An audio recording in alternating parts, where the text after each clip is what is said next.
Hi everyone, and welcome to my channel where I talk about movies. And before I get started today, I'm wearing a very atypical red shirt, very different than my normal black, gray, or dark blue. It looks kind of weird to me, but we'll go with it for this video, which hopefully won't be too long. But I did want to talk about the recent release. This is issue 38 of Noir City magazine, which is published by the Film Noir Foundation of Eddie Muller's. And this is, I believe, the seventh or eighth issue of a physical release. All the first 30 or so were digital, which you can access if you join the Film Noir Foundation. But now they're coming out with both a digital, and then about a week later they come out with the physical magazine, which is only available through Amazon. It's $15, but boy, it's worth it. I can just, when I get these, I just make a lot of coffee and I sit down and I read it from cover to cover, and I enjoy the articles and also the great graphic design. So many fantastic photographs here. So this is, Eddie Muller has been the editor-in-chief, and then the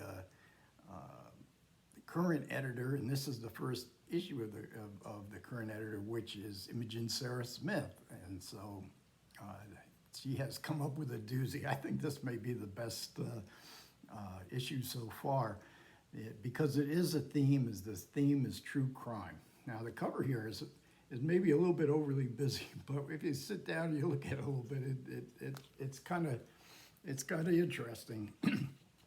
And we get, and Imogen Sara Smith, there's quite a few articles. I'm going to go through them quick because I'm not sure how much interest there are or whether I can explain it too well. I'll try to do my best not to get the glare. But The Naked Eye, Realism, the True Crime Aesthetic. And this is written by Imogen Sara Smith.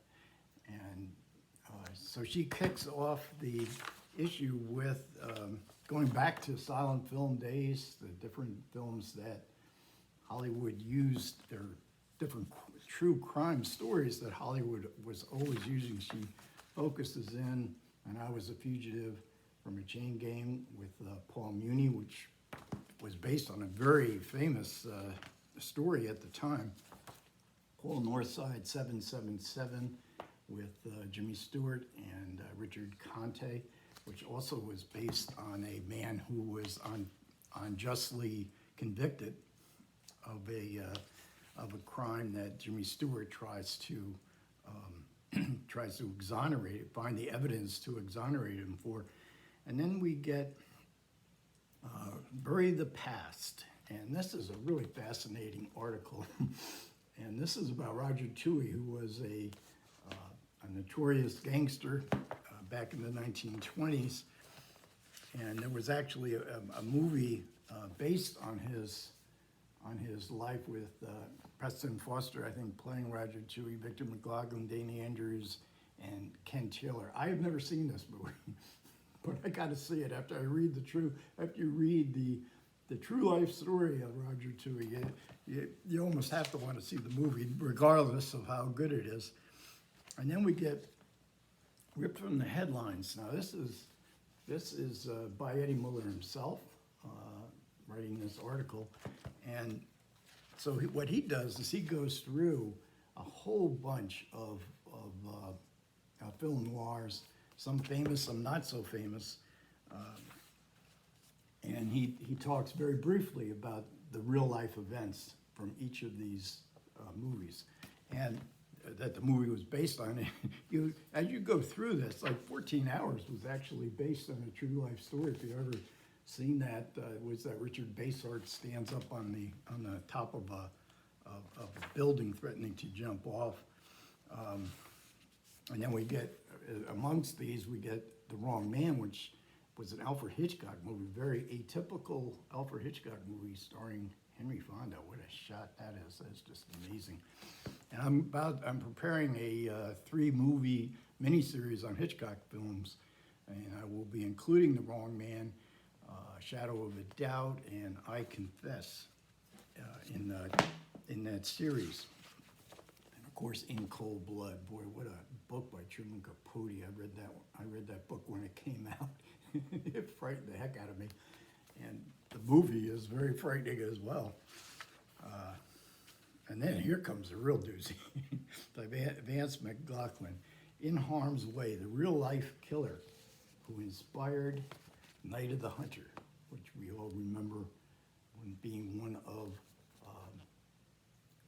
Robert Mitchum's greatest performances, love, hate, tattooed on his fingers, hate on one hand, love on the other. Here is the real-life killer. No Robert Mitchum there. This was from the late 20s, early 30s. And he was finally captured, and he barely survived getting lynched by a lynch mob and was executed. A huge story. In fact, the trial was so big they had to hold the trial in an opera house. and his, you know, like I say, fiction isn't as strange as the story, and sometimes not as awful, because this guy was really awful. The children, I'll give a spoiler for what's in the magazine. The real life killer killed the two children. Then another great article on Dog Day Afternoon, Born to Lose, Al Pacino. I was living right outside New York at the time this real life occurrence happened. And everybody was transfixed by the story. Of course, Al Pacino would play him. Don Gonzalez would play his compatriot in this robbery and hostage and standoff with the police. Here's the real Sonny. Looks a little bit like Al Pacino, but what a story! What a real life story that is. And then we get the cold case noir. So this is the burden of proof storyline, and here we get stories about Elizabeth Short, so Brian De Palma's wacky 2006 movie of the Black Dahlia. We get Superman. There is the what was that, Hollywoodland, about George Reeves' death, supposed suicide. We get a lot on the Zodiac Killer. Now that story is much more familiar to me than some of the others, but boy, that is nevertheless really interesting. Bong Joon-ho's Memories of Murder, one of his early films, maybe his first or second movie, also based on a real life Korean serial killer. All these are cold cases. Then we get, this is a monthly feature, my favorite neo-noir. This is on 10 Rillington Place, starring Richard Attenborough. This looked so gruesome in the trailers at the time. I never went to see this film. But this is a really good article. It's written by Andy Wolverton, and if you have ever seen, he is a YouTuber who talks about movies, Journeys in Darkness and Light, I believe, which focuses in pretty much entirely on film noir movies. Really good article. And then there's been a recent release from Criterion on Targets. Peter Bogdanovich. This is the Noir or Not monthly feature. Of course, this is based on the Texas Tower killings by Charles Whitman. I want to tell you, I forget how old I was. What was I, about 19 or maybe not even that? But this was one of the most traumatic incidents of my early life. I mean, this traumatized not just me; it traumatized the whole nation. That somebody would take a rifle, go up on top of a college campus, and just shoot people at random. And of course, it's been replayed many times in the Las Vegas shooter. And this was so horrific, and little did we know this was going to be a part of our future here in gun-loving United States. First, this film, a monthly or recurring article. This is on a movie called Down Three Dark Streets, where they analyze the difference between the real life story in the book and the movie. I've never heard of that movie. Down Three Dark Streets, but it does star the great Broderick Crawford, who I grew up watching on Highway Patrol. And we get reviews of all the recent film noir box sets from Imprint and from Kino. And then we get a book review, and we get another book review of a Hitchcock movie, Nothing to Fear. This is Alfred Hitchcock and the Wrong Men, and it pretty much concerns the filming, the real life story behind Hitchcock's movies. Behind Hitchcock's movies, The Wrong Man, that I'm going to be talking about in the next couple of weeks. And as also in preparation for the, I'm not going to talk about these books, because I'll talk about them when I do the videos, but I have read, I finished William Rothman's Hitchcock, The Murderous Gaze, and he has a whole chapter on Shadow of a Doubt, which I will be talking about.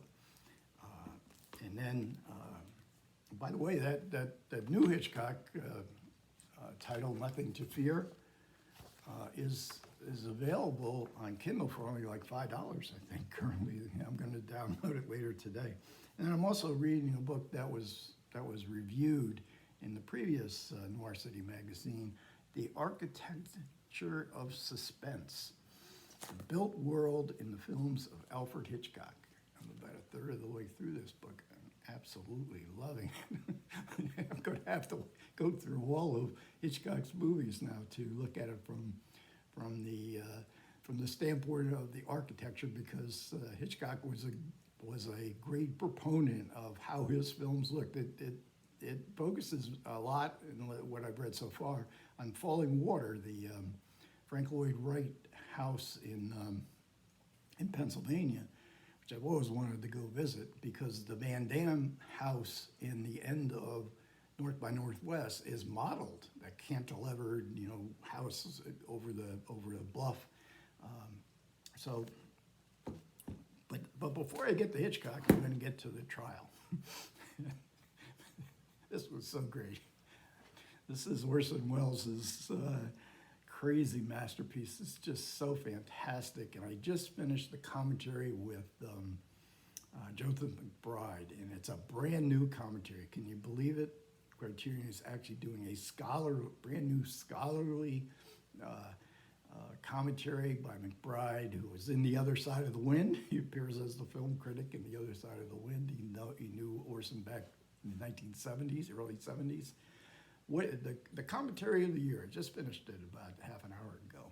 And if you get this film, you have to listen to McBride. And he's written several books on Welles. And if you think that, if you don't get that Orson Welles is a great director, or at least one of the most significant directors, if that's passed you by, get the trial and then listen to McBride's commentary. Okay, so thanks a lot for everybody who managed to listen. I do appreciate it. Comments are welcome. Take care.